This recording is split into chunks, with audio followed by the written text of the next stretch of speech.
It's not a toupee. It's a big clump of hair that I got off the barber shop floor. I don't know. My wife wants me to get a hairpiece. I'm bald. I've been bald for, 20 some years. I say bald. I shave my head because I have a bald spot in the back and I have a receding hairline. I've embraced it. Since I actually know the year that I decided to start shaving my head on a regular basis. She gave me a bad haircut, and I thought, let's just, buzz it all the way. Boom, found out I have a beautiful head for a buzz cut, right? That was back in 2002. I've had a bald head or a shaved head. I'll let it grow a little bit, but I've had a shaved head since 2002. And now you're telling me, because you're watching Queer Eye, because they gave this guy a fantastic makeover and they gave him a hairpiece and the dude looks 20 years younger, that you want me to wear a hairpiece. Is that what you're saying? What the shit, man? I thought I knew you. I don't feel so well. Yeah, I'm gonna throw up. I thought I knew her, and now she wants to change me. I feel like, here's the thing. I don't want to spend the money. I don't want to spend the time. And I just feel like you're hiding from yourself. Be your true self. If you have a hairpiece, that's fine. If you're in TV, you probably have to have a hairpiece. I know a couple guys that probably do. But I'm fine with it, okay? If you can't love me for who I am, then go to hell, okay? Okay? Because I'll walk out that door, okay? You bring it up one more time. It sounds like Donkey Kong, bitch. It is. I didn't mean to call you bitch. I did it. I just clicked the button. Swear to God, don't you dare. Don't you come at me. I don't know who I'm talking to anymore. My wife wants me to get a toupee or a hairpiece. She's not like super pressuring me to do it. Let's be honest. But come on. Deep down, she's just like, God, I wish he had hair. This is fucked. I know. It's totally fucked. Anyway, hope you guys are having a great day. I'm going to try to have a better day, okay? Let's start looking at the positive of things. Right, as always. Yeah, Ken. It's always good to look at the positive things. By the way, before we get into the show, TikTok's going away this Sunday, most likely, although I guess Mr. Beast is the last individual to throw his hat in the ring to say that he's interested in buying it. Obviously, it won't be just him that buys it. It's going to be him along with a whole slew of other investors. So it's a hot piece of ass that people with money want to get after. Will they make it? Will there be a hiccup? Here's the thing. They could buy it after the fact, after the 19th. And then it might be down for a little bit, and then it might come back. Or if there's a deal in process, they might just extend and keep it open. It's interesting. It's so freaking bizarre. But what's happening, there's a new term that just started in January of 2025. Guess what it is? TikTok refugee. Because what are the TikTok refugees? It's everybody jumping ship from TikTok and going on to other platforms. The hot one right now is RedNote. It's a Chinese-based social media platform that is identical to TikTok. I had to do it. I had to sign up for it because I wanted to see what all the hubbub was about, right? Here's what's cool about it from a viewer perspective. It's like 99% Chinese users, right? Here's the bad part. Americans are now starting to flood into there and post their nonsense. It's great when you want to see how other cultures do things, But now you're starting to get the nonsense that is TikTok going into that platform. It's cool to interact with individuals that are across the world and don't really speak your language. Maybe some of them do. That part's neat. It's neat to see how other cultures do things. I'm on there. I'm following like food and a few other random things, right? I don't want to watch. I don't want to go on there and follow a bunch of nonsense American shit. I'm like, oh, that's cool. But here's what's funny. I'm talking out both sides of my mouth because I posted a video. But here's the decision I've made as of right now. That's the only video I'm going to post. I posted one video. It's from the show. It's me talking about, would you receive a medal if you urinated on somebody if they were on fire? Right? I was like, I don't know what to post. I have that ready to go. So I posted it. I don't feel like I want to post any of my nonsense on there because I feel like I'm damaging the beauty of what they got going on. Because as of right now, I've searched around. I don't see any just stupid bullshit that TikTok is on there. I see, niceness. I see cleanliness. It's not cluttered up by our bullshit here. I don't know. Now a lot of people are freaking out. They're like, "Oh, you shouldn't do that. It's a Chinese-run company. It's gonna steal your identity and whatever. I did it.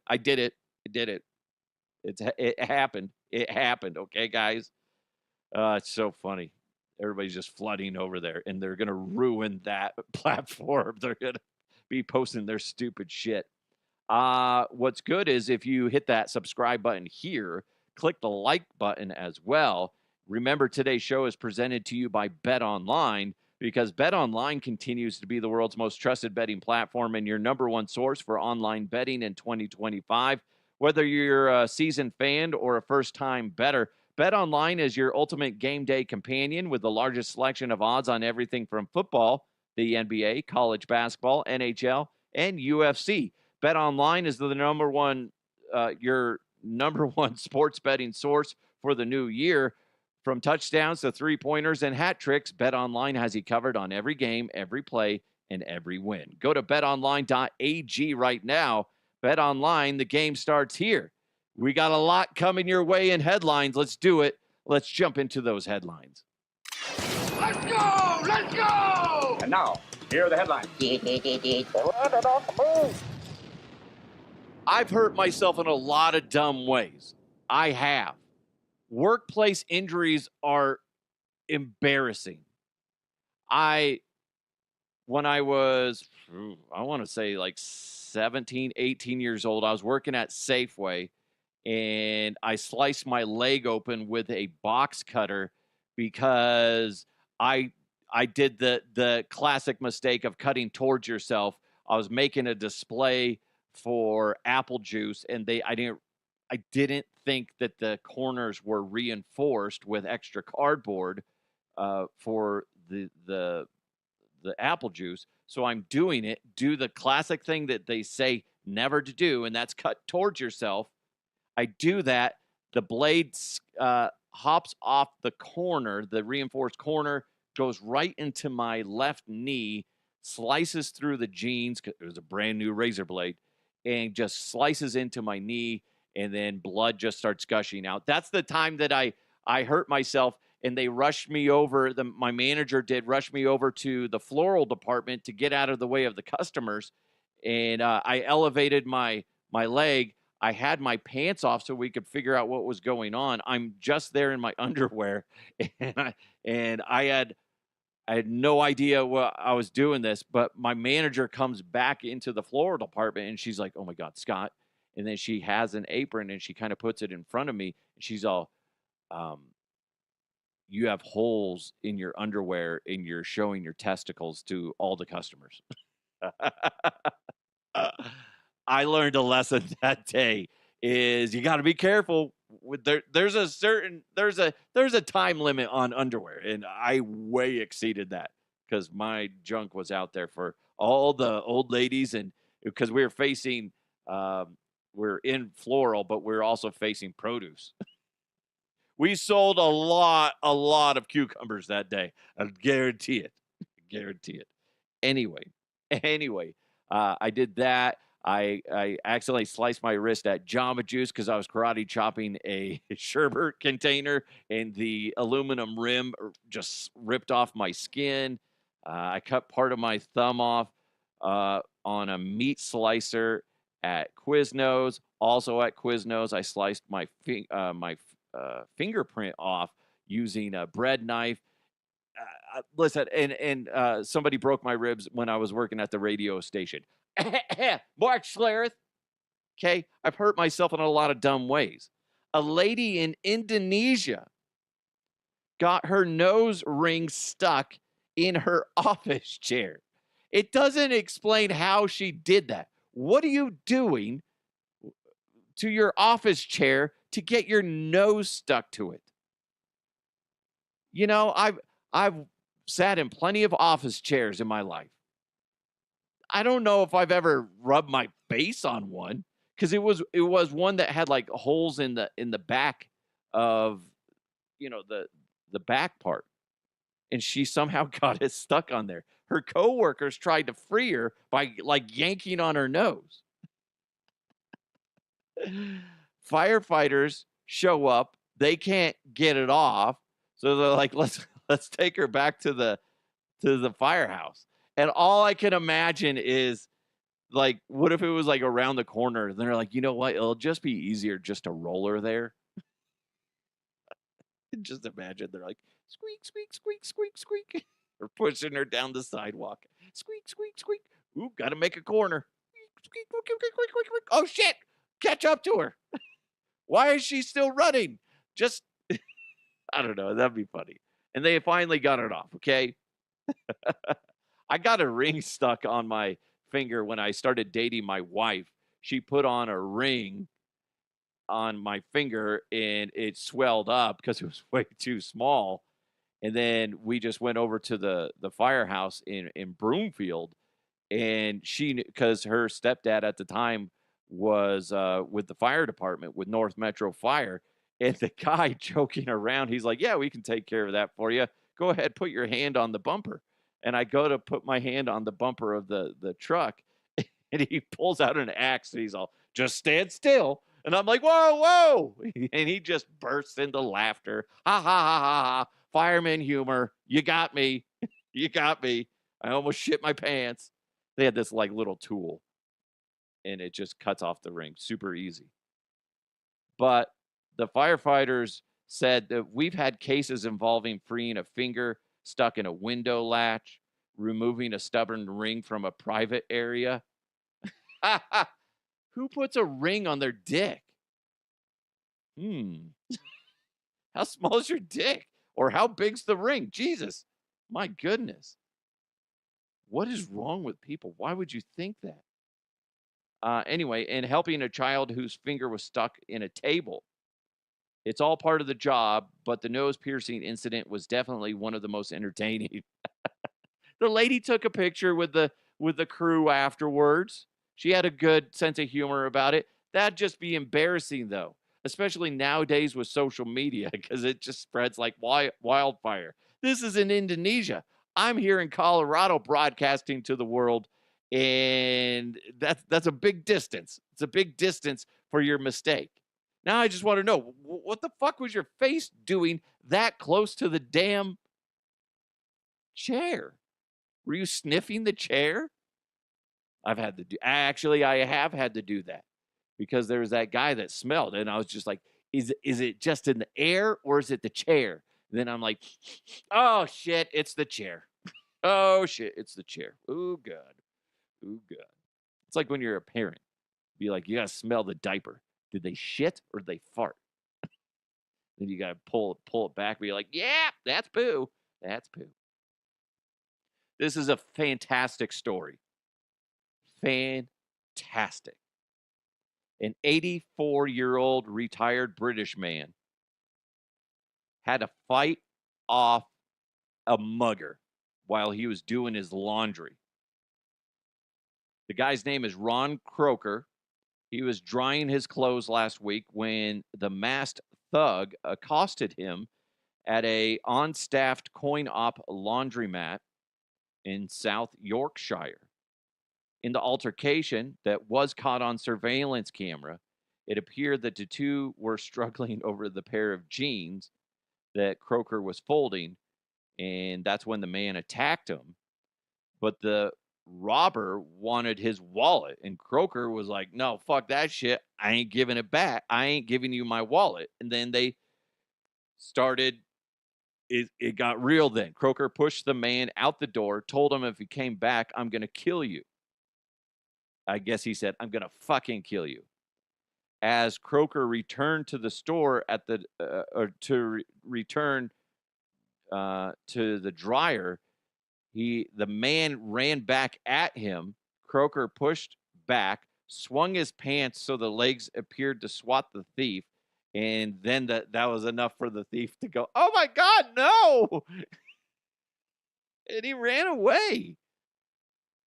That's the world's worst thief. I gotta be honest. Don't steal in general. Guys, don't do it. But man, you're gonna get made fun of when you're in jail because the guy got arrested. This is what the 84-year-old man said. I've had fights and scuffled when I was younger, but when he was coming at me, I thought I couldn't back down. The former construction foreman told the Times of London. And then I'm going to do this part in an English accent because it deserves it. Okay, hold on. Oi! There was no time to help me. There was no one there to help me. I screwed it up. It was either me or him, and I won. Oh my God! That is so freaking amazing. Holy shit. If I was his wife right then and I heard him say that, this is what I would say as the wife. You have a massive erection. Yeah, she got a lady boner over that one. Holy cow. Good for that guy. And fuck that guy for trying to rob him at a goddamn laundromat. Don't fuck with him. He'll whoop your ass. He did. He beat you away with a pair of pants. You are a bitch ass robber. Enjoy jail. Enjoy jail. Because they're going to fuck you up.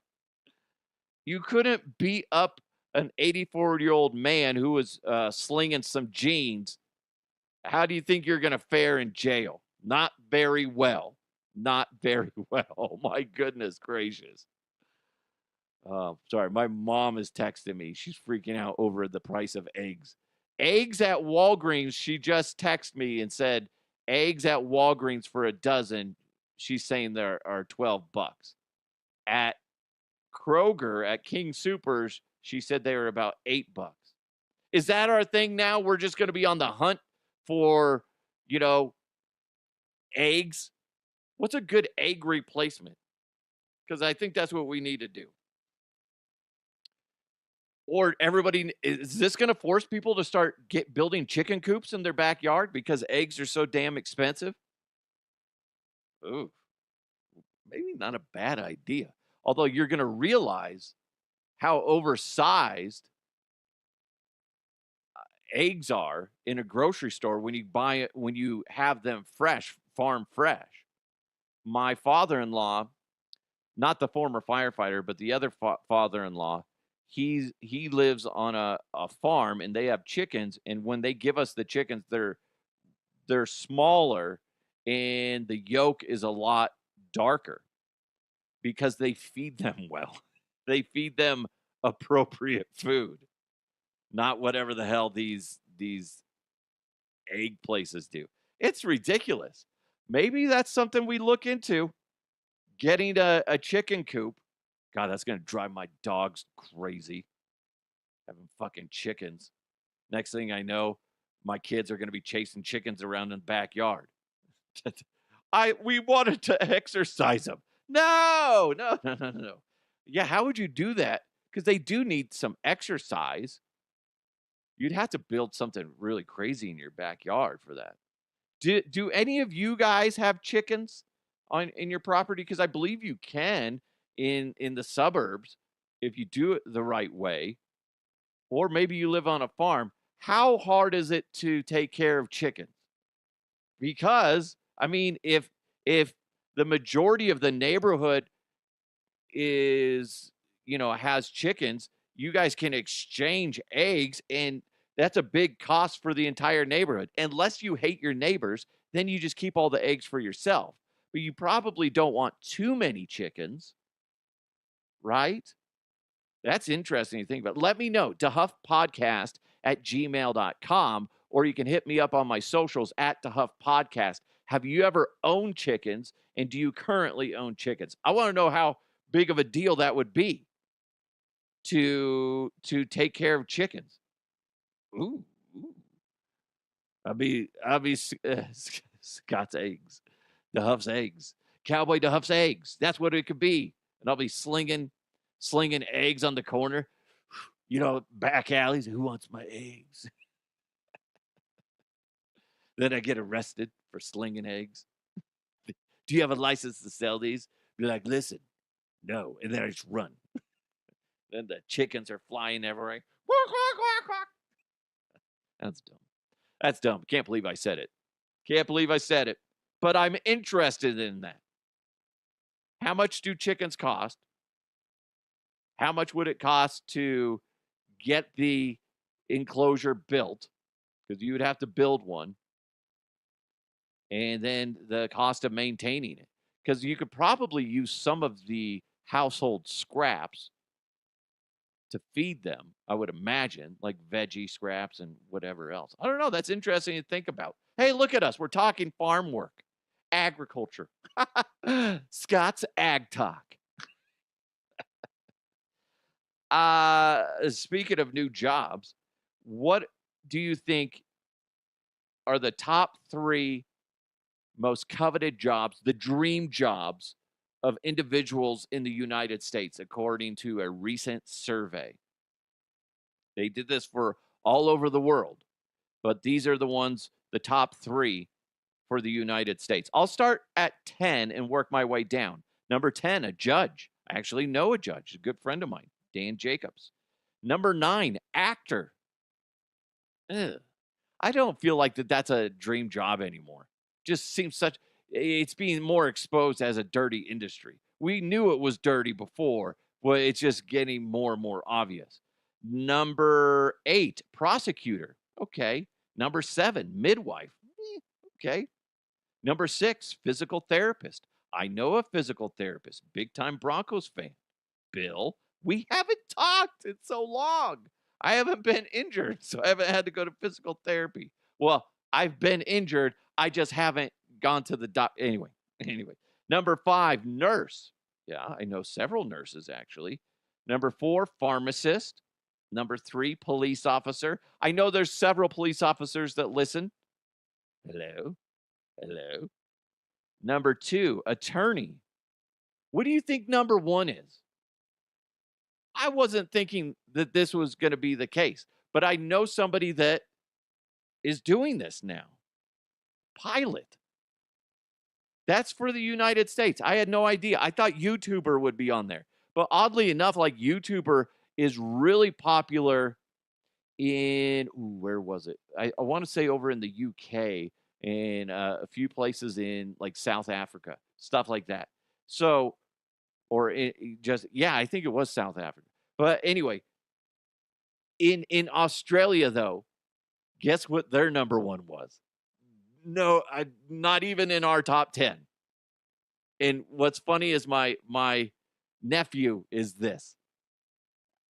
A DJ.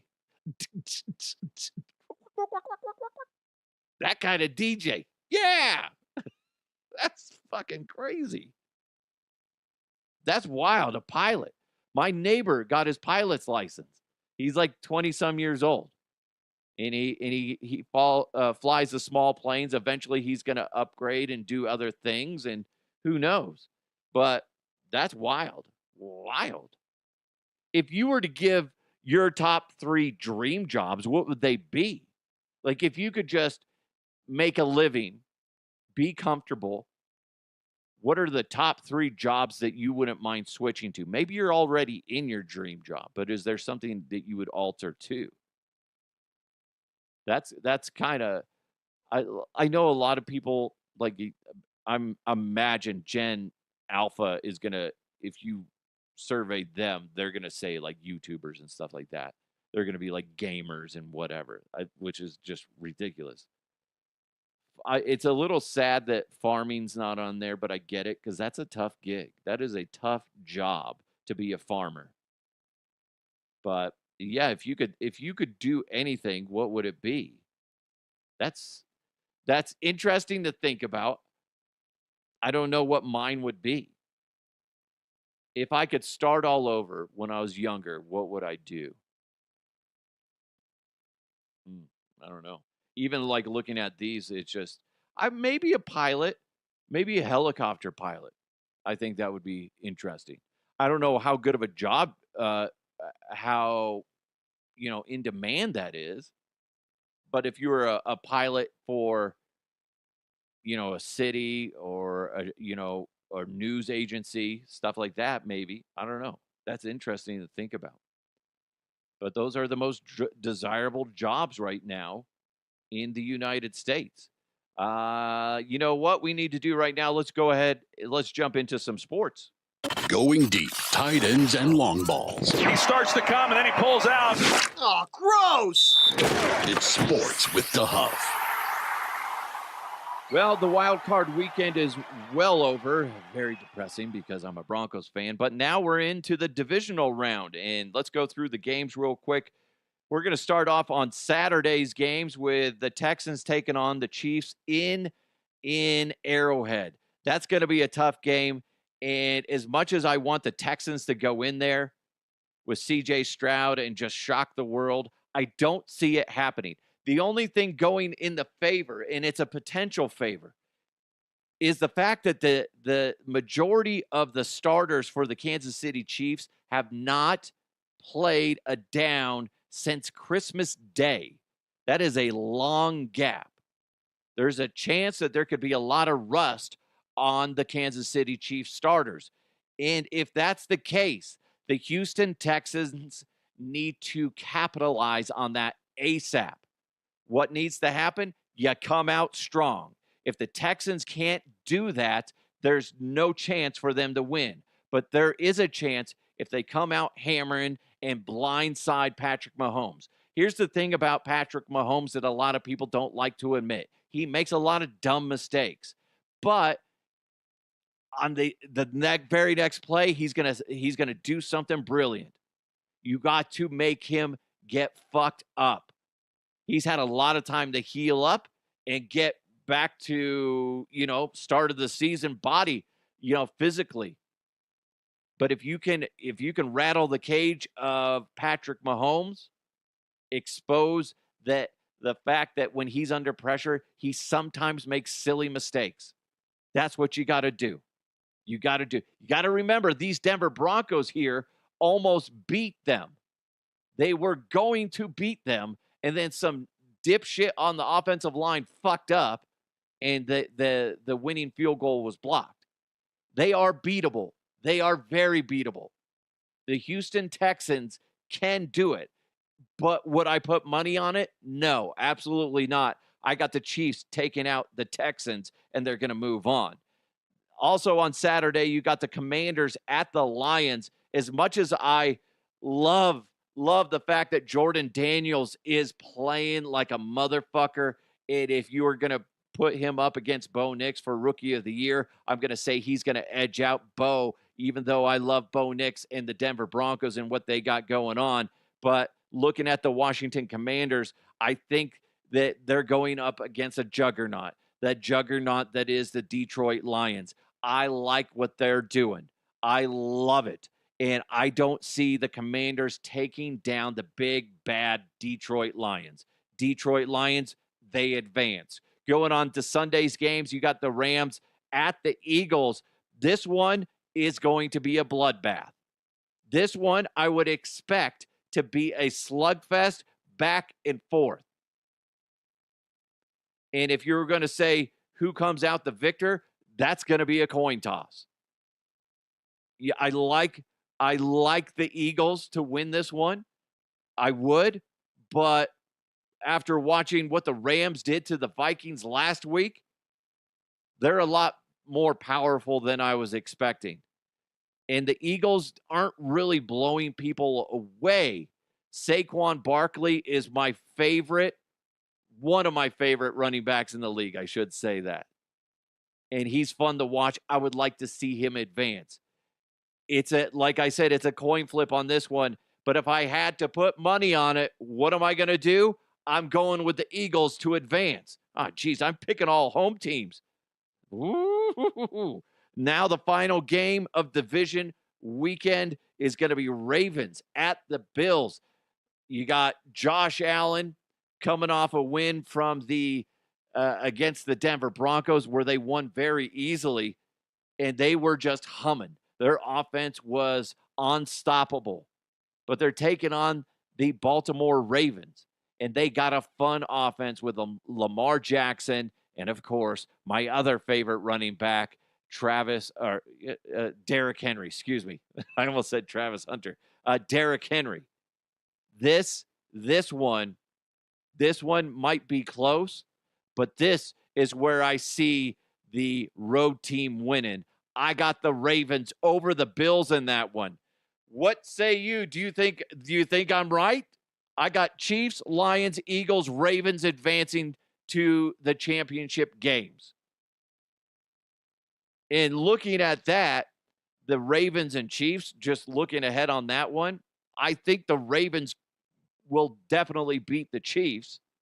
And then if you look at the Lions and Eagles, I got the Lions beating the Eagles in that one. So I'm looking at a Ravens-Lions Super Bowl. I'd be fine with that. I'd also be fine with the Lions-Bills Super Bowl, to be honest, if somehow. I just don't want the fucking Chiefs in there. Because, geez, man, they just find ways to win. Whether you think the refs are in their back pocket or not, I don't know. But, geez, I would like I would put my money on Chiefs winning this weekend, Lions winning this weekend, Eagles and Ravens also winning this weekend. Let me know your thoughts, DeHuffPodcast@gmail.com, or you can hit me up on my socials at DeHuffPodcast. Ed Werder, long-time reporter for the NFL.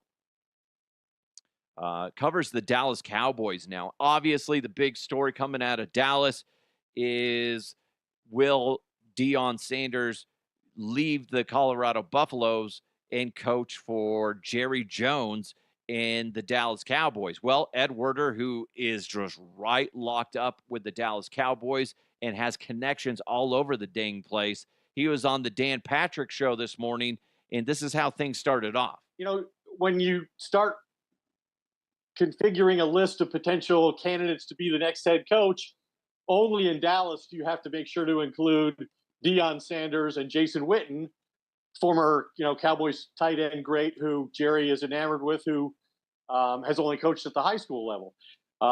Regarding Deion, obviously we know that he has not yet formally interviewed for the job. The Cowboys have extended invitations to Leslie Frazier and Robert Saleh to be the first two to interview formally for the job.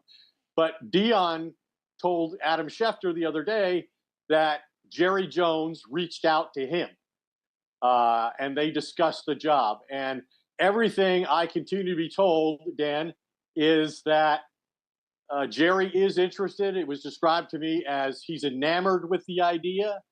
Obviously, it's hard to imagine any coaching candidate who could create more interest, someone that Jerry could more sell to the fan base here, which needs to happen, and make Jerry more money than Deion Sanders. I mean, he won a Super Bowl here as a player. So there are also people around Deion who tell me that he's being urged by his supporters in Colorado to take the job, and that they believe if Jerry ever does offer him the job, that he will take it. That he has an extension to remain at Colorado on his desk that he hasn't even looked at. as he considers these other possibilities. But, I mean, there are also people close to Deion who tell me they don't see it happening, but they've seen things happen with Jerry Jones that they didn't expect to happen before. That's okay. That's just part of the interview. And before we get on to more of that, I like what he said about what's the draw for Jerry Jones to hire Deion Sanders. He's a college coach. He does recruiting. He doesn't, he's not drafting. He's not, doing free agency stuff. But if Jerry can make more money by using Deion Sanders, that might be enough for him to lean towards that. I still don't think it's a good idea. It doesn't make more sense. It doesn't make any sense. And the more I think about it, it's more and more of like, why would Deion do this? And why would Jerry Jones do this? I feel like that if Jerry Jones hired Deion Sanders as the next head coach, that the fan base would just shit themselves, and there'd be a revolt against Jerry Jones. Make him sell the team. Listen. It's one thing to be a good head coach in college. It's another thing to be a good head coach in the NFL. Look at Nick Saban. He failed as a head coach in the pros. Then he went back to college where it's a lot different. It's a different format to build your team. Now, Ed continued, and Dan asked him, essentially, do you really think this could happen? I think it has merit. And I think when we're talking about Jerry and Deion, you always have to be wary of how this conversation could benefit each of them. And it certainly does. But I think there is a possibility of it happening. I mean, Deion apparently told Adam Schefter that he doesn't need to use the Cowboys as leverage to get what he wants at Colorado, that he's him. And that there's probably a lot of truth in that, given the effect he's had on that program and the attention he's brought to it and the money that's been dedicated to the program since then. Well, that's interesting because, if Deion doesn't want to use the Cowboys as a bargaining chip, like I was saying yesterday, why even entertain it unless you have some interest? So if Deion actually has interest in head coaching the Dallas Cowboys, okay, that's concerning to me as somebody that appreciates what's going on at the University of Colorado. Ed thinks that it could. It's concerning that he's saying that there's a contract on Deion's desk that he allegedly hasn't taken time to look at. That's bothersome as a CU guy. So we'll see what happens with that. That bugs me. It bugs me. Dan brought up something interesting, and I think we've all kind of tiptoed around this, if not full on say it, is Jerry Jones tends to hire submissive coaches. That's not in Deion Sanders' DNA to be submissive and just sit there and follow the leader. He's the leader. So how would that work? Well, do you think that Jerry would think that there's not room for him to influence Deion Sanders, who's never coached at the NFL level, on how he views his best route to being successful? I think Jerry would see this as a very positive opportunity for him to influence the way Deion Sanders coaches Jerry's football team. Now, it was interesting that during the season, when Jerry was first asked about Deion, he praised him as one of his favorite players of all time and his competitiveness that he brought to the team.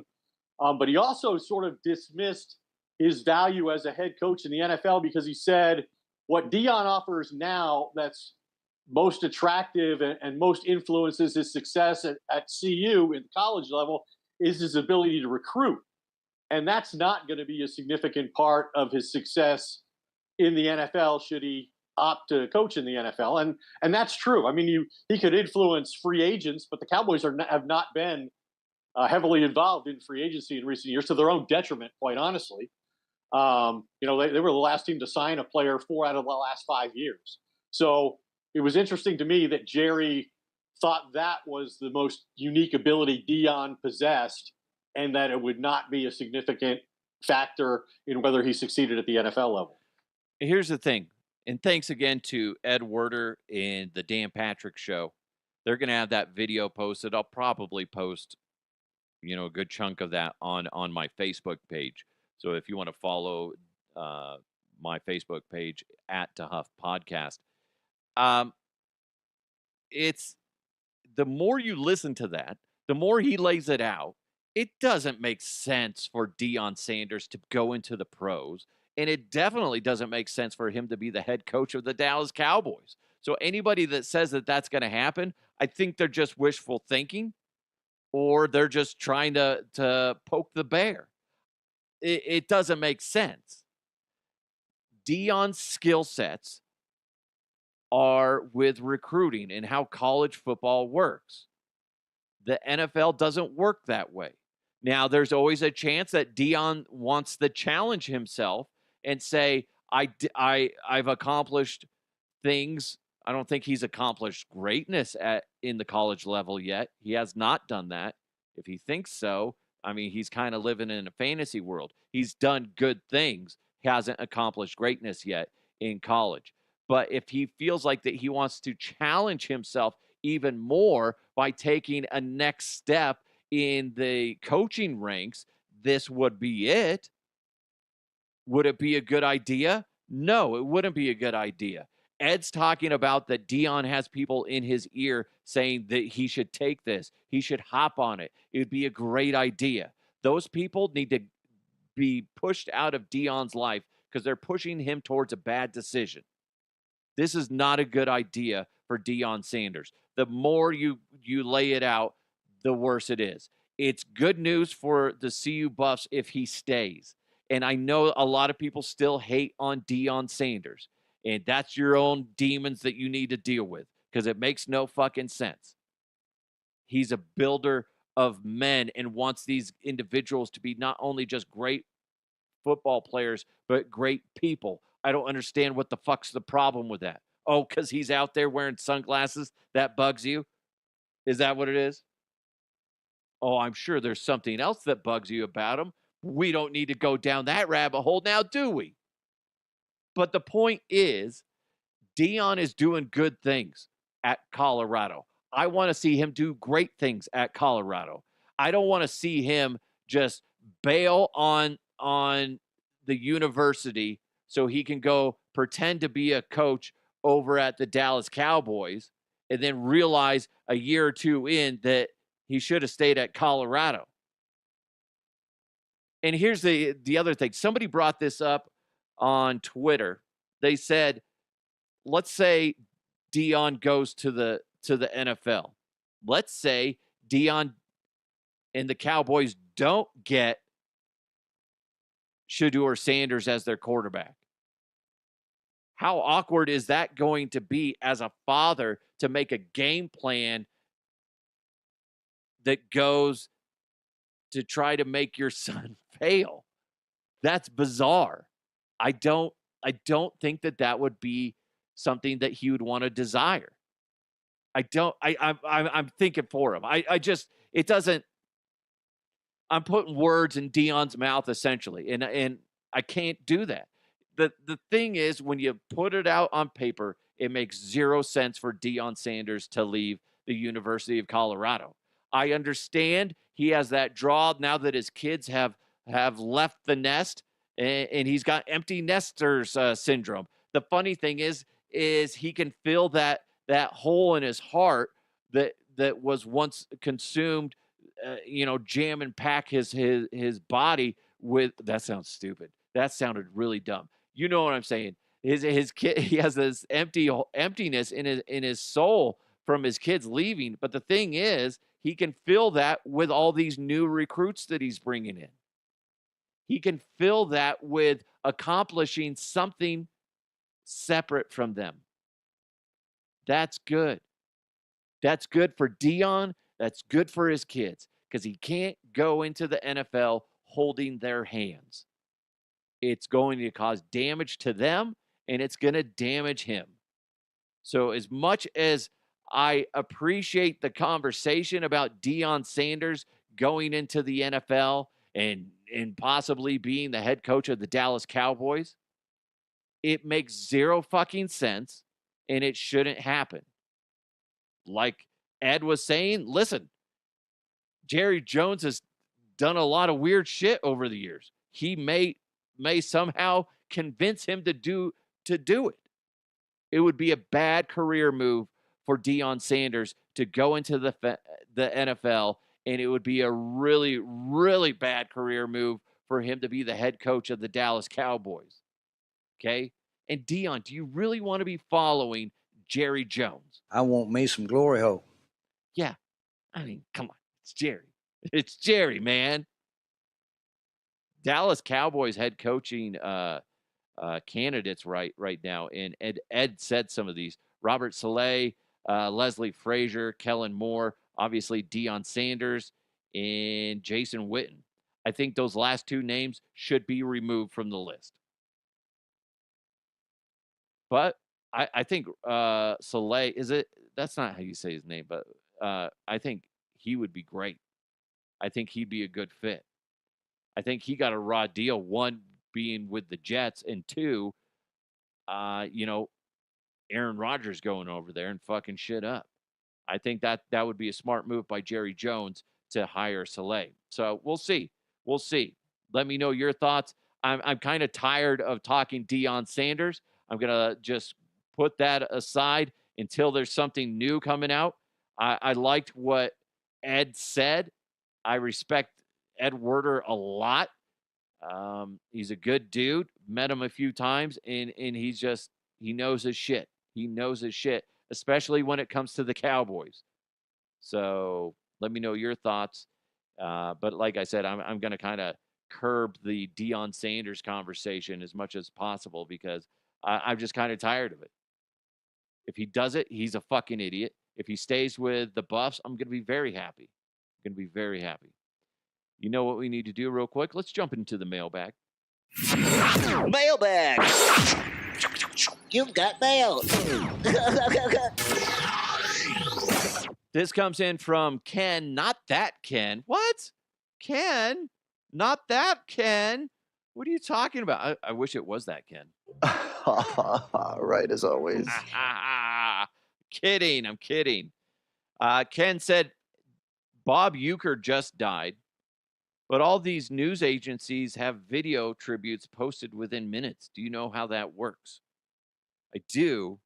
And it's kind of a morbid thing that news agencies do, but it makes sense in a way, in a weird, twisted way. When individuals of celebrity get sick or they're up in age, there's a package that's built. And if anything, they can just add on to the package. And what they'll do is they'll just render it down when it's officially done, when the individual passes away. Like Dick Van Dyke. He's way the fuck up there. I'm guessing what they have a package built. And then if you watch the package, there's going to be right at the end, there's going to be a few recent videos or pictures from him. But otherwise, the majority, these are going to be the initial ones that come out.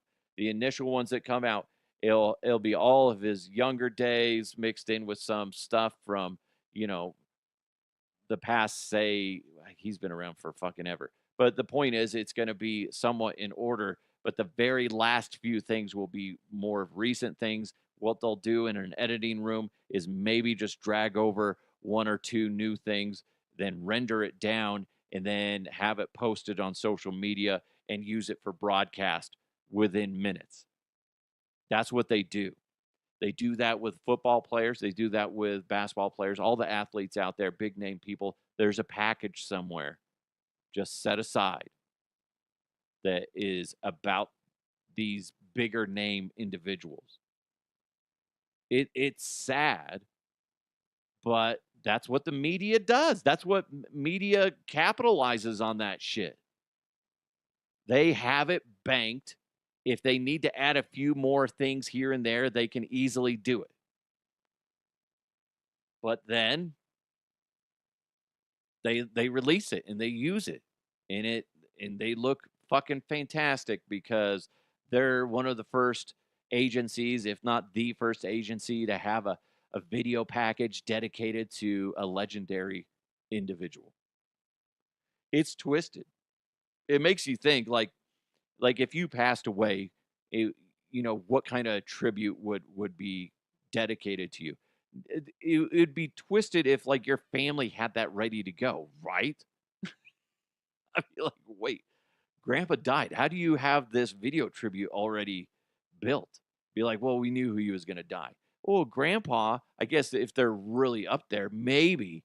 But if it was like somebody, like if it was your friend or something, that's disturbing. It's twisted when you relate it to yourself and the common person, and it would be so disturbing. I'd be like, why? Huh? I'm on my deathbed, and then like somebody's like, can we get a quote from you for your video tribute that's about to air? Hurry, hurry, hurry. And I'm like, what? And then they use that. That's how the video ends. It's really disturbing, Ken, that they do that. But that's the media, man. It can be disgusting. We all know this. We all know this. Quick story, I've shared it before, but one of the most disturbing things that I've seen with my own eyes was when I was a fill-in traffic reporter at 9 News.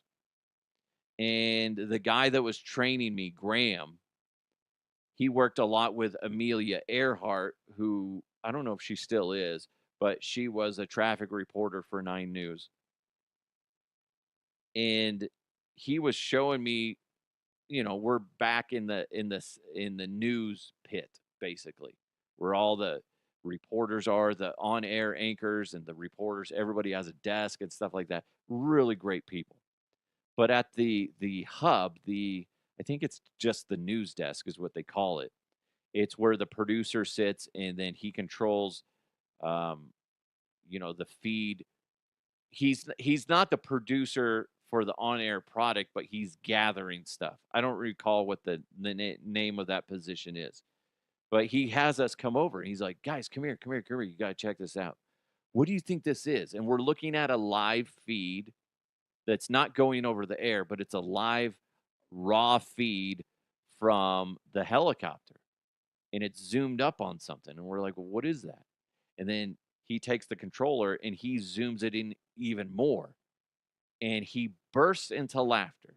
It's some dude hung himself off this bridge, and we saw the dude's face, and he is just cracking up.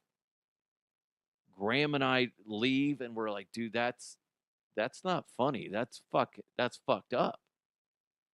And listen, when my dad passed away, I'm pretty sure I was 5, so it's hard to remember. I'm pretty sure I saw him. When my grandpa passed away, I saw him in his casket. But to see somebody in the position that they died is so fucked up. And the dude is just like cracking up. Gotcha. We're like, dude, Graham and I had trouble sleeping for like a week. I'd talk to him, be like, dude, man, do you still get like flashes of that dude's face? He's like, yes. It was jacked up. That's news. That's not all the news people. That's not.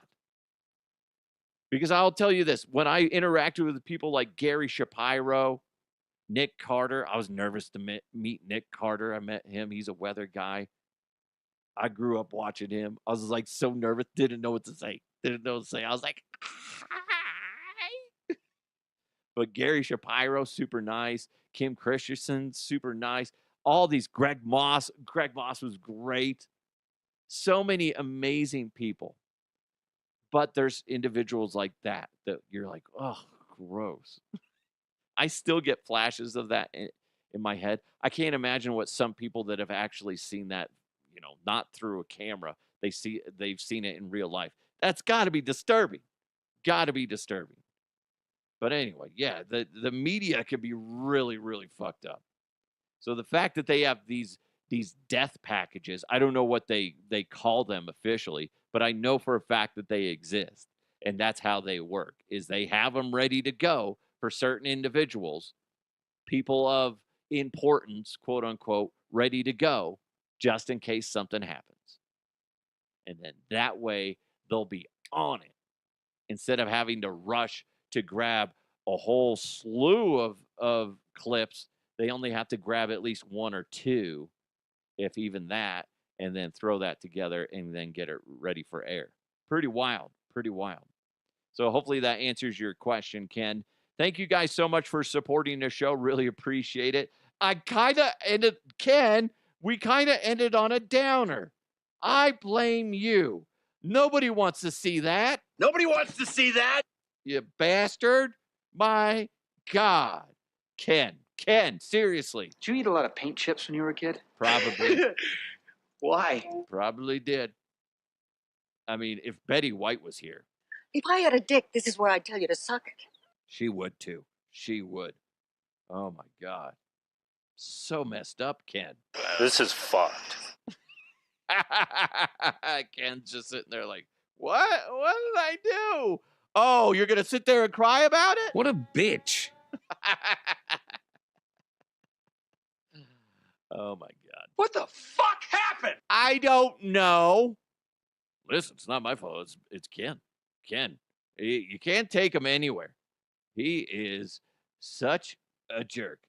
Ken's going to go home and talk to a significant other, and they're going to be like, how was your day? This is a fucking asshole of a day. It was an asshole of a day because DeHuff just, kind of wrecked me.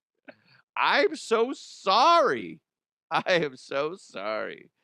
Anyway. Do I give a fuck? No. It's good stuff. Why you fucking hat on? What? Oh, Ken's going to send me a nasty, well-worded email, and all I'll have to say back to him. I didn't do fucking shit.